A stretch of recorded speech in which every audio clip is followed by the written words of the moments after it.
साथियों, यह लोकसभा का चुनाव इसलिए हो रहा है जिससे कि केंद्र की सत्ता से भाजपा की विदाई किया जा सके। यह चुनाव भाजपा की विदाई का चुनाव है, क्योंकि इस चुनाव में भारतीय जनता पार्टी की सरकार ने अपने 10 सालों के कार्यकाल में जो पाप किए हैं, अब उसका हिसाब किताब और लेखा जोखा करने का वक्त आ गया है। भाजपा ने 10 सालों में क्या किया? इस देश के करोड़ों करोड़ों पढ़े लिखे नौजवानों को सरकारी नौकरियों से वंचित कर दिया। नतीजा है कि आज देश का करोड़ों करोड़ नौजवान बेरोजगार हो गया, बेरोजगारी का दंड झेल रहा है। यही नहीं, इस सरकार ने जो सबसे बड़ा पाप किया, अनुसूचित जात, अनुसूचित जनजात और पिछड़ों के संविधान प्रदत्त आरक्षण को शून्य, निष्प्रभावी और खत्म करने का दुस्साहस किया है। आप जानते हैं, जब चुनाव आता है तो दलित, आदिवासी, पिछड़ों को हिंदू कहकर भाजपा वोट लेती है, लेकिन जब सत्ता में आते हैं तो सबसे पहले अनुसूचित जात का आरक्षण, अनुसूचित जनजात का आरक्षण, पिछड़े वर्गों का आरक्षण खत्म करने का दुस्साहस करते हैं। इसका मतलब है हम केवल वोट के लिए हिंदू हैं, और जब ये सत्ता में आते हैं तो इनकी नजरों में हम नीच हो जाते हैं, हम अधम हो जाते हैं, हम अपमानित किए जाने के पात्र बन जाते हैं। और यही कारण है कि ये हमारा गला काटते हैं, हमारा आरक्षण खत्म करते हैं, हमारे बेटे बेटियों को आरक्षण से वंचित करने का पाप करते हैं, भारतीय संविधान के साथ खिलवाड़ करते हैं। मैं पूछना चाहता हूं भाजपा के लोगों से, अगर दलित हिंदू होता, सही मायने में दलित हिंदू होता, तो उसका आरक्षण नहीं करता। अगर यहां का आदिवासी सही मायने में हिंदू होता तो उसका आरक्षण नहीं खत्म होता। पिछड़े अगर हिंदू होते तो उसका आरक्षण खत्म नहीं होता। इसका मतलब है अपना उल्लू सीधा करने के लिए दलित, आदिवासी, पिछड़ों को आप हिंदू कह देते हो, आपका उल्लू सीधा हो जाता है तो आप इनके ही हकों पर डकैती डालते हो, इनके ही बेटे बेटियों की आरक्षण को खत्म करके नौकरियों से वंचित करने का पाप करते हो। सावधान हो जाओ साथियों।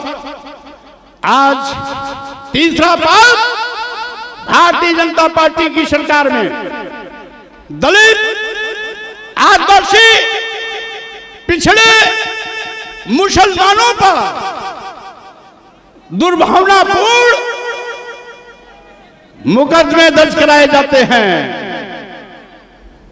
ज्यादा बोलने पर बुलडोजर से घर गिराने की धमकी दी जाती है। लेकिन जैसे कि अभी हमारे भाई शौकत अली जी ने कहा कि आज गोंडा कैसरगंज लोकसभा में भाजपा के सांसद के प्रत्याशी ने अपने गाड़ियों से कुचलकर 2 लड़कों के मौत की नींद सुला दी और एक अस्पताल में अंतिम सांसें गिन रहा है। क्या उनके खिलाफ कार्रवाई होगी? क्या उनके घर में बुलडोजर चलेगा? नहीं चलेगा, क्योंकि वे योगी जी के बिरादरी के हैं। इनकी बिरादरी के आदमी कितना भी बड़ा कुख्यात अपराधी हो, उसको पुलिस का संरक्षण दिया जाता है, वीआईपी ट्रीटमेंट किया जाता है, सैकड़ों खून करने के बाद माफ किया जाता है, उसके यहाँ बुलडोजर नहीं चलता है। लेकिन अगर कोई दलित, आदिवासी, पिछड़े, मुसलमान समाज का व्यक्ति से थोड़ी गलती हो जाती है तो बुलडोजर उसके घर को जमींदोज कर देता है। लेकिन साथियों, आज मैं कहने आया हूं, भाजपा सरकार पाप पर पाप करती चली जा रही है। यही नहीं, आज महंगाई से आम जनता का जीना दूभर हो गया है।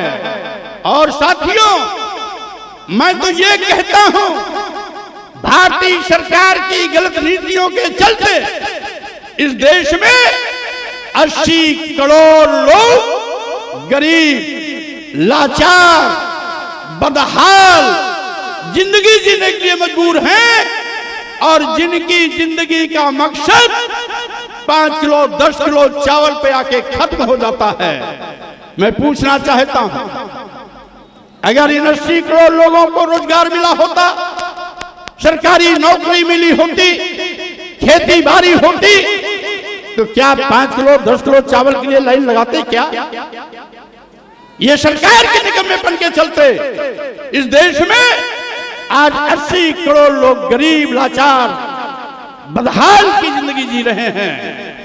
और मैं ये पूछना चाहता हूं मोदी की सरकार से, अगर यह 5 किलो 10 किलो चावल पर जिंदगी बिताने वाले 80 करोड़ लोग आखिर अपने बच्चों को कहां से पढ़ाएंगे लिखाएंगे?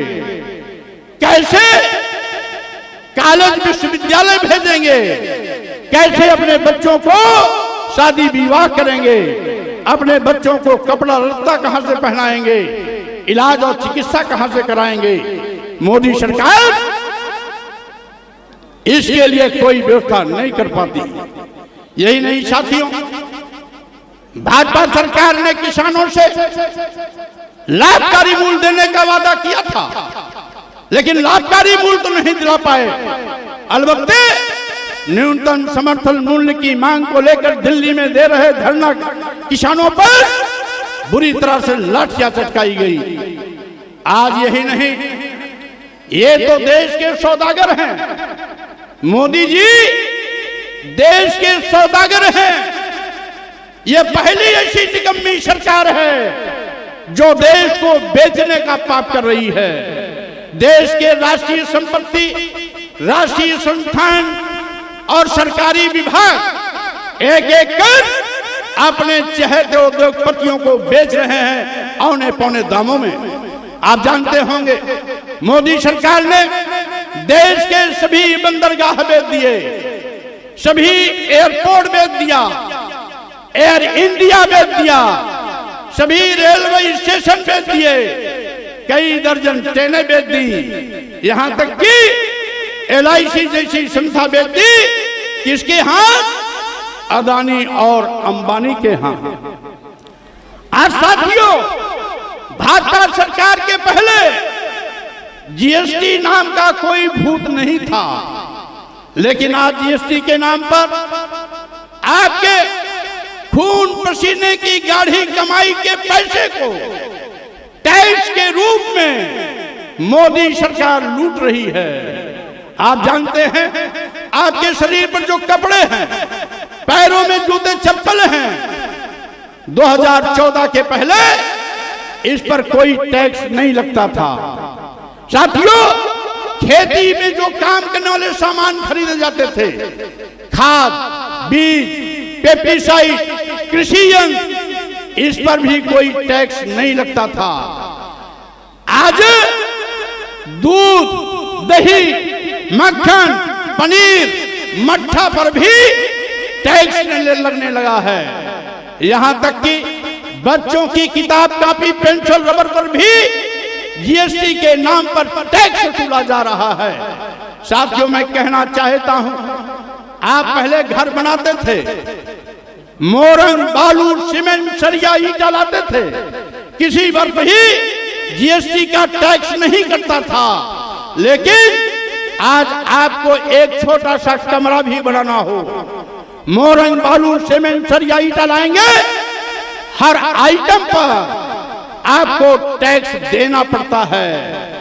लेकिन जब बात आती है विकास की तो मोदी सरकार रोना रोती है, हमारे खजाने में पैसा नहीं। जब बात आती है नौजवानों को सरकारी नौकरी देने की तो मोदी सरकार कहती है वेतन देने के लिए हमारे पास पैसा नहीं। जब बात आती है किसानों के कर्जा माफ करने की तो मोदी सरकार कहती है हमारे खजाने में पैसा नहीं। जब बात आती है निःशुल्क शिक्षा देने की तो सरकार कहती है हमारे खजाने में पैसा नहीं। लेकिन साथियों, अदानी अंबानी जैसे 55 उद्योगपतियों का बैंक कर्जा माफ करने के लिए मोदी सरकार के पास पैसा आ जाता है। आप जानते हैं, हमसे बेहतर ओवैसी साहब जानते होंगे, क्योंकि देश की पार्लियामेंट में वो बैठते हैं, उनके पास सच्चा लेखा जोखा होगा। लेकिन जो मुझे जानकारी मिली है, अदानी अंबानी जैसे 55 उद्योगपतियों का कर्जा माफ करने के लिए मोदी जी जल्दी जल्दी में 28 लाख हजार करोड़ रुपया तत्काल दे देते हैं, तब इनके पास पैसा आ जाता है। टैक्स के रूप में वसूला गया पैसा आपसे और खर्च किया गया अदानी अंबानी जैसे उद्योगपतियों के लिए। यही नहीं साथियों, आज मैं आपसे कहना चाहता हूं, आज जब से भाजपा सरकार आई है,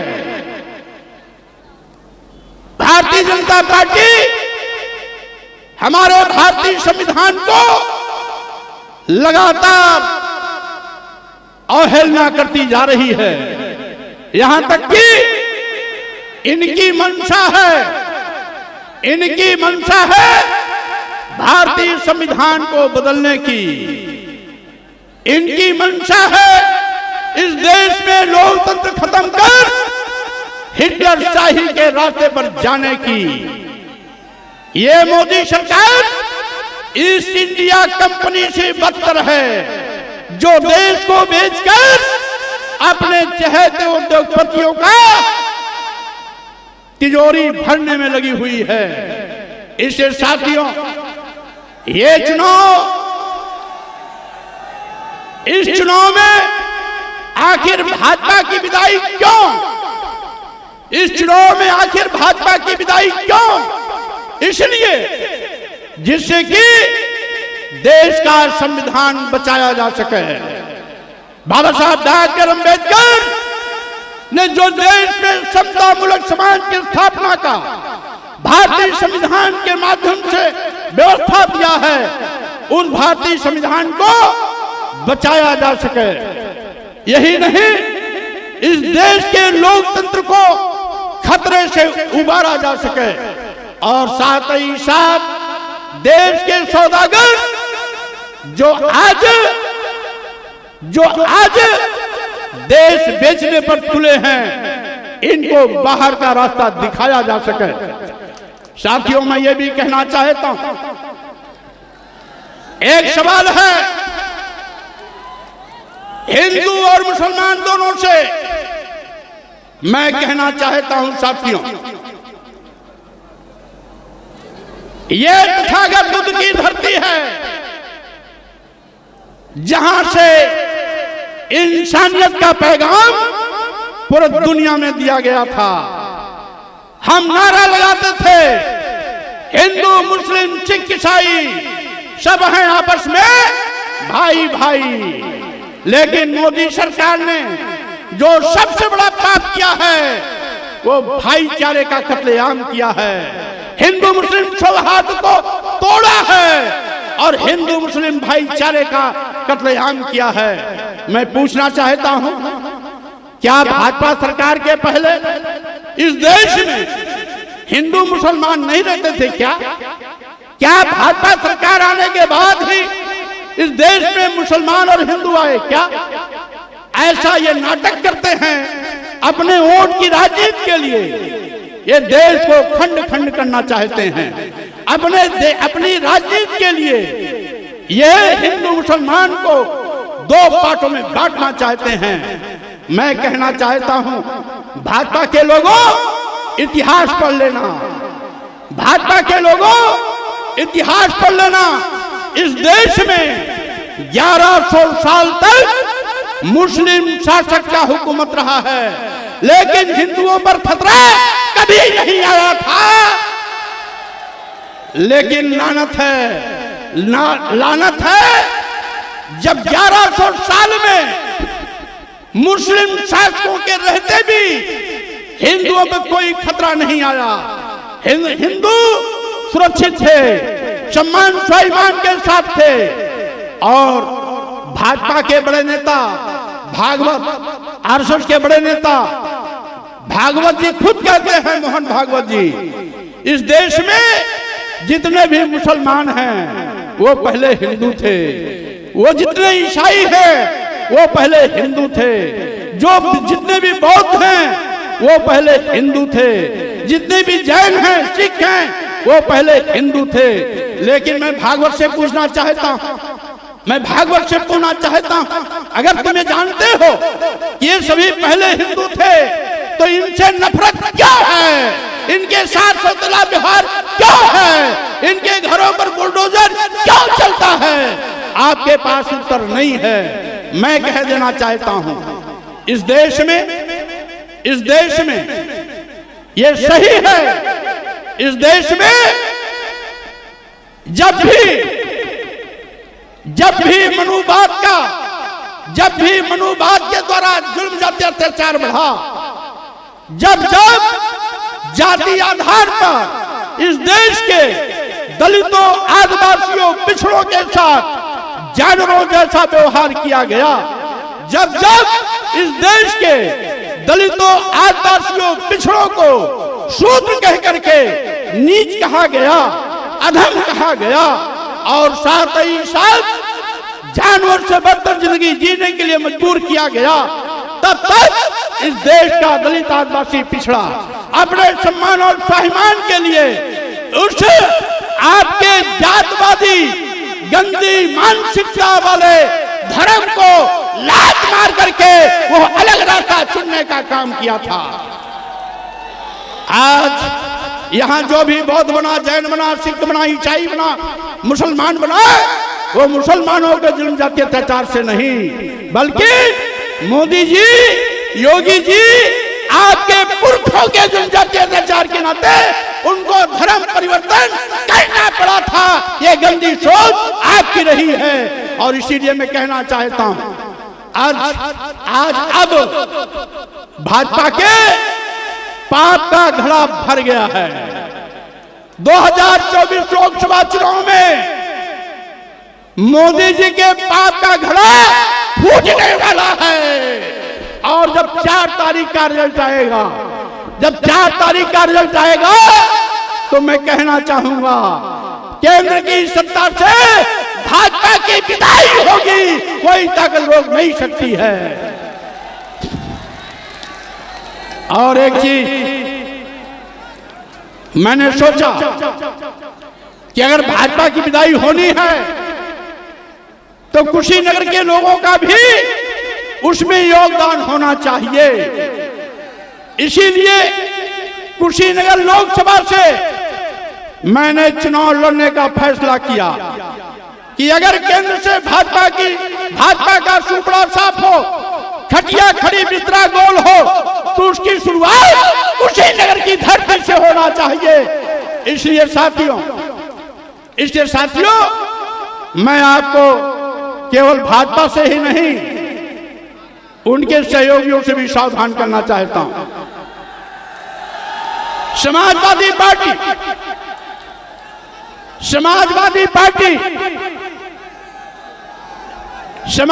पार्टी अपने को साफ हिंदू कहती है।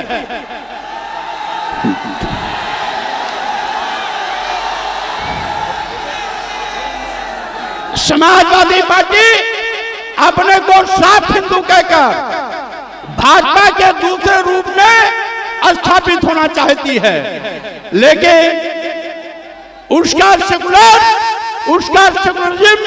धोखा है। समाजवादी पार्टी ने अपने कार्यालय में शालिक राम की पूजा करा करके साबित कर दिया कि समाजवादी पार्टी सेकुलरिज्म में विश्वास नहीं है, संविधान में विश्वास नहीं है। ये दूसरे मोदी और योगी बनना चाहते हैं।